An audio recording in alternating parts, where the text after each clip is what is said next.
आमतौर पर लोग किशोरावस्था में एडवेंचरर बनना चुनते हैं। 30 साल की उम्र में रिक ग्लैडिएटर ने एक एडवेंचरर बनने के लिए गिल्ड क्लर्क की अपनी नौकरी छोड़कर इस प्रवृत्ति को तोड़ दिया। वह एस रैंक की लड़ने की ताकत के साथ एक नौसिखिया एफ रैंक के रूप में शुरुआत करता है। महाद्वीप की सबसे मजबूत पार्टी ऑरिचल्कम फिस्ट के साथ 2 साल के क्रूर प्रशिक्षण के बाद रिक उसे कम आंकने वाले किसी भी व्यक्ति को हरा देगा। आज हम 2024 में release anime series the awesome newbie adventurer train to death by the most powerful party became invincible के पहले एपिसोड की कहानी बताने जा रहे हैं। पहला दृश्य हम शहर का देखते हैं, जहां साफ आसमान और चमकीला सूरज दिखाई देता है, जहां कुछ एडवेंचरर इधर उधर घूम रहे होते हैं। उनमें से प्रत्येक एक दिन महान नायक बनने का सपना और महत्वाकांक्षा रखते हैं। हम आखिरकार परीक्षा क्षेत्र देखते हैं, जहां रैंक प्रमोशन टेस्ट के लिए आवेदकों को पंजीकरण करने के लिए कहा जा रहा है। इसी समय हम अपने नायक रिक को देखते हैं, जो रैंक प्रमोशन टेस्ट के लिए पंजीकरण करने के लिए आया है, और गिल्ड गर्ल उससे देखकर हैरान रह जाती है। वह उससे कहती है, क्या तुम रिक हो? मैं एलिसा हूँ और मुझे बहुत खुशी है कि तुम यहाँ आए हो। हमारी पिछली मुलाकात 2 साल पहले हुई थी। फिर उसे याद आता है कि जब रिक ने इस्तीफा दिया था तब क्या हुआ था। उसे बहुत आश्चर्य हुआ जब उसे बाद में पता चला कि वह एक एडवेंचरर बन गया है।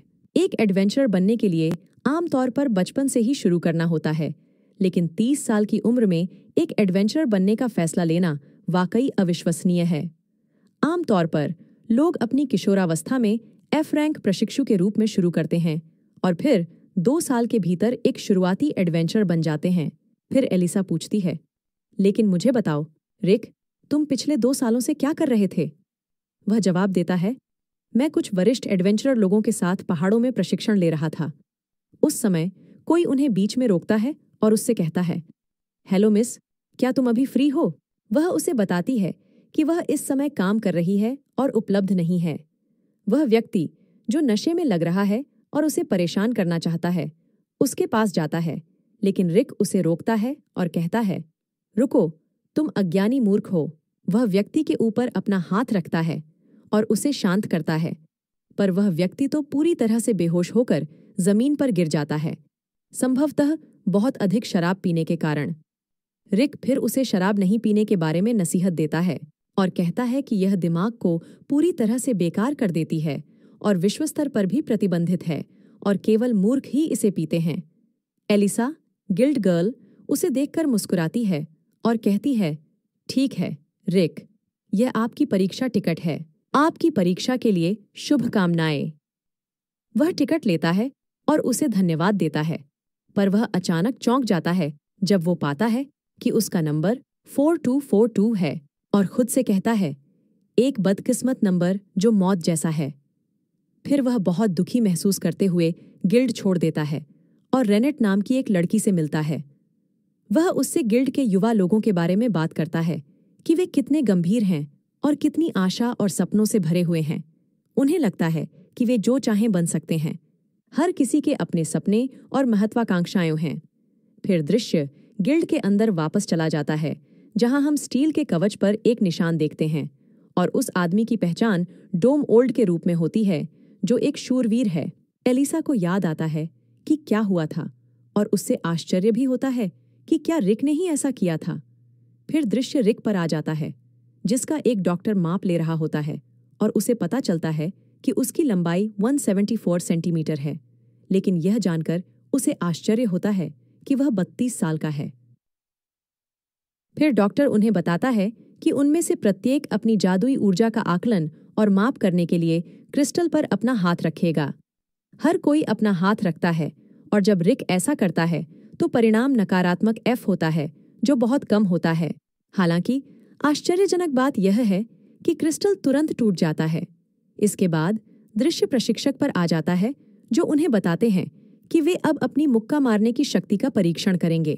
उनमें से प्रत्येक इस उपकरण पर जोरदार मुक्का मारेगा, जिसे विशेष रूप से मुक्के की ताकत को मापने और प्रभाव को अवशोषित करने के लिए डिजाइन किया गया है। इसलिए उन्हें चिंता नहीं करनी चाहिए और अपना सर्वश्रेष्ठ देना चाहिए। रिक खुद से सोचता है, क्या यह एक होलो बैग है? फिर उसे याद आता है कि उसके सहकर्मियों के साथ पहले क्या हुआ था। उसके एक सहकर्मी ने उससे कहा, चाहे आप कोई भी हथियार या जादू इस्तेमाल करें, सबका आधार आपका शरीर है। अगर आप अपने नंगे हाथों से इस सुनहरे कीचड़ वाले बैग को नष्ट कर सकते हैं, तो आपको पता चल जाएगा कि आपने एक ऐसा शरीर बनाया है जिस पर आप भरोसा कर सकते हैं। उसने उससे कहा, लेकिन मैं अपने नंगे हाथों से ड्रैगन के दांत की ताकत वाली किसी चीज को नष्ट नहीं कर सकता। उसके दोस्त ने जवाब दिया, यह एक एडवेंचरर व्यक्ति के लिए बहुत आसान काम है। और फिर उसने इसे अपने हाथ से तोड़ दिया। एक मुक्के में 200 बैग नष्ट करने की अपनी क्षमता का प्रदर्शन किया। अब आप एक दिन में 50,000 मुक्के से शुरू करेंगे और हम इसे बाद में बढ़ा देंगे। वर्तमान में लौटते हुए यह प्रशिक्षण रिक के लिए नरक था, एक बहुत ही कठिन काम। सभी ने अपनी ताकत का परीक्षण करना शुरू कर दिया। और फिर ड्यूक का दूसरा बेटा प्रवेश करता है। वह केवल 11 वर्ष का था, लेकिन सभी ने कहा कि उसके पास सी रैंक के बराबर जादू है। वह एक सच्ची बाल प्रतिभा है। उसने अपनी पूरी शक्ति का उपयोग किया और इन सभी चालों के बाद एक छोटी सी विस्फोटक गेंद निकली। रिक आश्चर्यचकित था और बोला, क्या यह ज्वाला जादू है? फिर उसे याद आया जब उसके सहयोगी ने उसे उस विस्फोटक गेंद से प्रशिक्षित किया था। सभी ने अपनी ताकत का परीक्षण तब तक जारी रखा जब तक कि रिक की बारी नहीं आई। फिर निर्देशक ने उससे कहा, रुको, ऐसा कहा जाता है कि आपने 30 साल की उम्र में एक एडवेंचरर के रूप में शुरुआत की थी। क्या यह सच है? रिक ने जवाब दिया, हाँ, यह सच है। गिल्ड लीडर ने उससे कहा, यदि आपने बचपन से ही अपने जादू का प्रशिक्षण नहीं लिया है तो किसी भी विकास की उम्मीद न करें। बाद में आपकी जादुई क्षमता के परिणाम बहुत भयानक हैं। मैं यह आपके भले के लिए कह रहा हूं। आपको अब हार मान लेनी चाहिए। रिक को याद है कि उसने कितनी कड़ी मेहनत की थी, कभी हार नहीं मानी, यहां तक कि उसकी मुट्ठियों से खून बहने लगा था। वर्तमान में लौटते हुए वह कहता है, यह सच है कि मैंने बहुत देर से शुरुआत की, लेकिन भगवान अच्छे काम करने वालों का इनाम बर्बाद नहीं करता। मैं कभी हार नहीं मानूंगा, चाहे मैं किसी भी उम्र में एक एडवेंचरर के रूप में शुरुआत करूं।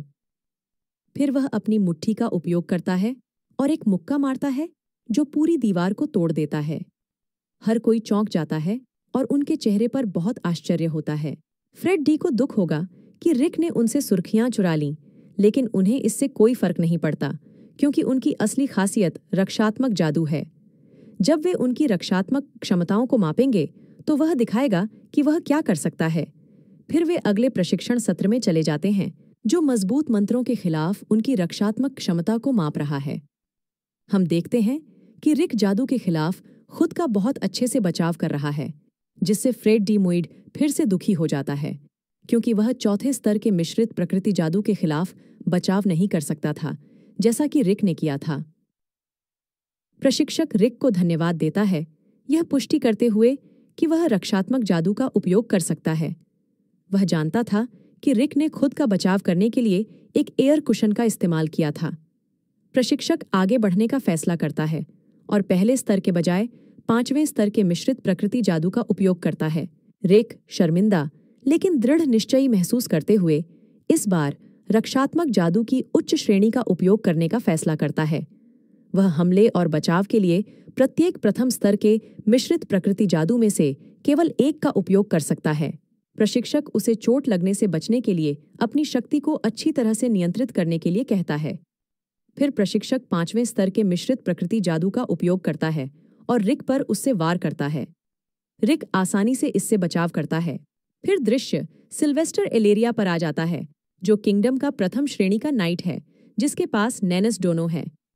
प्रशिक्षक उनके पास जाता है और उन्हें रिक के बारे में बताता है, जो एक F रैंक का एडवेंचरर व्यक्ति है जिसने अपने नंगे हाथ से एक ही मुक्का मारकर एक हरे रंग के कीचड़ के थैले को नष्ट कर दिया और पहले स्तर के जादू से 5वें स्तर के मिश्रित प्रकृति जादू को रोक दिया।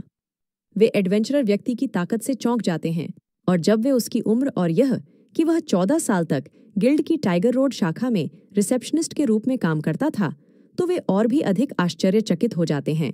प्रारंभिक परीक्षा के बाद रिक रेनेट के साथ बैठता है।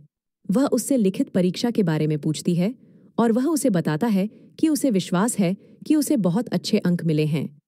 आप 14 साल के अनुभव वाले पूर्व कार्यालय क्लर्क को कम नहीं आंक सकते, वह कहता है। हालांकि उसे यकीन नहीं है कि वह प्रारंभिक परीक्षा पास कर पाएगा या नहीं, क्योंकि वह व्यावहारिक परीक्षाओं को लेकर बहुत चिंतित है, क्योंकि उसे जादुई क्षमता में F नेगेटिव मिला है।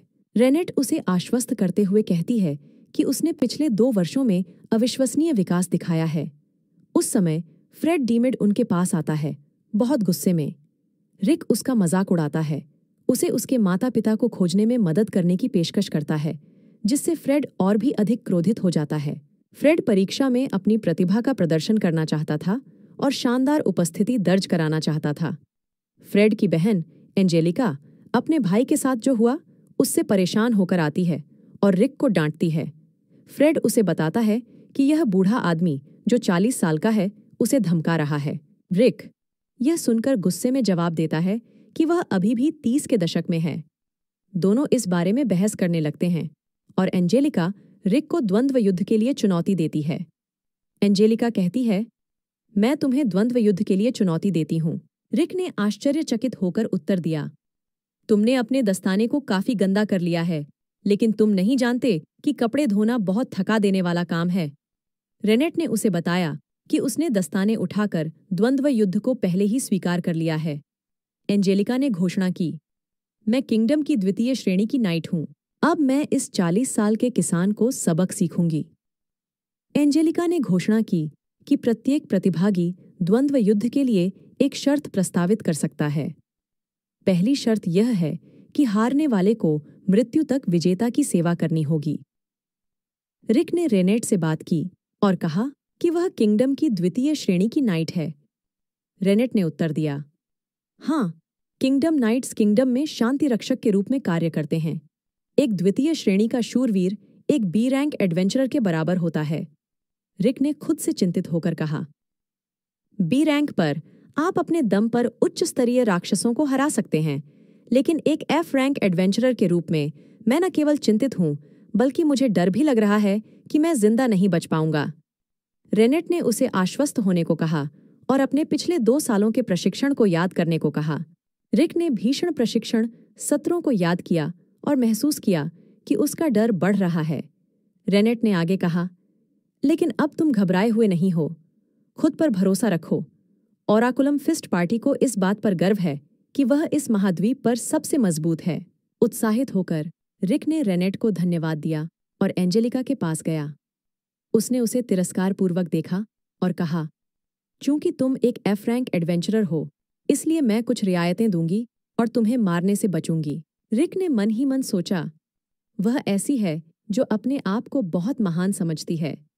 एंजेलिका ने फिर अपनी बढ़ी हुई ताकत का इस्तेमाल करते हुए हमला किया। रिक ने खुद का बचाव किया, लेकिन एंजेलिका ने उसका मजाक उड़ाया। ऐसा लगता है कि मैं तुम्हारे जैसे एफ रैंक एडवेंचरर के लिए बहुत तेज थी।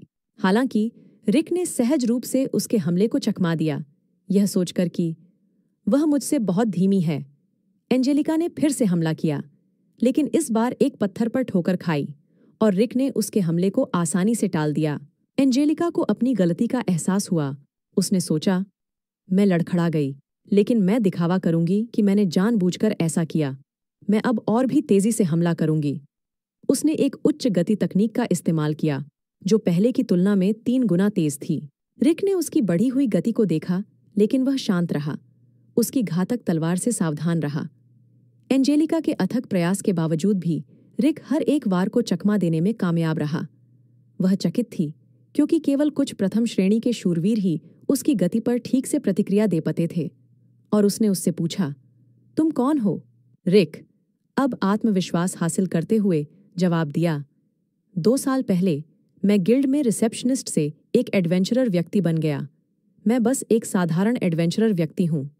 मुझे नहीं पता कि मेरी ताकत तुम्हारे खिलाफ कितनी प्रभावी होगी, लेकिन मैं अपनी सारी ताकत झोंक दूंगा। रिक के दृढ़ संकल्प का सामना करते हुए एंजेलिका ने आत्मसमर्पण कर दिया और कहा, मैं इस बार तुम्हें जीतने दूंगी, क्योंकि तुम मेरी तेज चालों को चकमा देने में कामयाब रहे। रिक ने आगे कहा, सजा के बारे में क्या? तुमने कहा था कि हारने वाले को मरने तक विजेता की सेवा करनी होगी।